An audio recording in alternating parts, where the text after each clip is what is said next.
And I thank my class and the rest of you, and I just wish you could be here with us. I knew Kerry also for a short time, but we were hired at the same time in 2008. And I am the academic advisor for the department. She was coming in as a new faculty member. And I remember, there were tough times because we were new, and Kerry had she had some different ways of teaching, and we had students that said, we're just like, oh, I love her, and same thing with me. Oh, Teresa, she's great. I said, oh, she sucks. Oh, she's great. And we were talking, and later on, Kerry helped in the advisement center. Always a help. Always a help. If I ever needed anything, she was there. Teresa, do you need me to come down? I'm in my office. If it gets too busy, give me a call. Come down. All that kind of thing. But anyway, I was lamenting about this. I said, what is it with these students? We are great at our jobs. We are strong. She goes, Teresa, nudges me, don't worry, they'll come around. And she was right. She was totally right. Everybody did come around. When they got to know her, when I got to know her, she was a voracious reader. As I got to know her, I invited her into a book group. She was part of a book group that we were in. And she was fabulous, had great contributions. One of her favorite books was one that she suggested, Let's Go to the Dogs Tonight, and we loved that book. And so she impacted so like Dave said, the 3 S's come to mind when I think of Kerry. Smiles, styles, and skills. I mean, she was fabulous at what she did. She had this angelic voice, and when she was in the advisement center with me, advising students, let me just look this up. I'm not sure, just beautiful angelic voice, beautiful approach to dealing with students, and she really touched my life in just a brief time. And I too feel that it was way too short, and I will miss her. But like Dave said, all the memories I have of her is this beautiful face and this beautiful smile and wonderful positive energy. And I'm so thankful for your beautiful gift. I just have to say a few words. I'm Jim's brother. Jim and I have been very, very close through the years from the time we were little.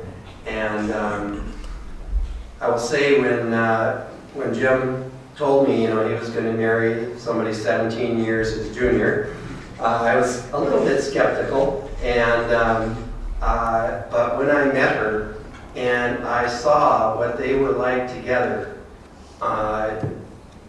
it was like they elevated each other, and it was like to a new level. And I was almost in envy of the relationship they had. It was so beautiful to watch. And Kerry, as she got sicker, I visited in, I think it was October, Jim, wasn't it October I came up? And I know she had really gone through hell.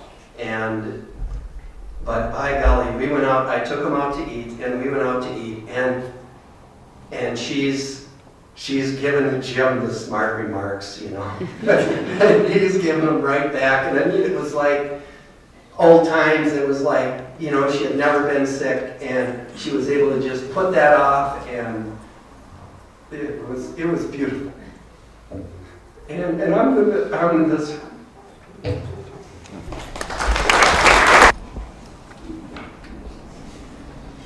I think we're close to done here. When I first met Kerry, of course I fell head over heels for her, but when I told her finally, after we knew each other for like a week, that I had fallen in love with her, she was like that, uh-oh, what did I get myself into here? At any rate, one of the first times I was over at her house, actually was the first time, she opens the door. Well, she had these 2 black labs.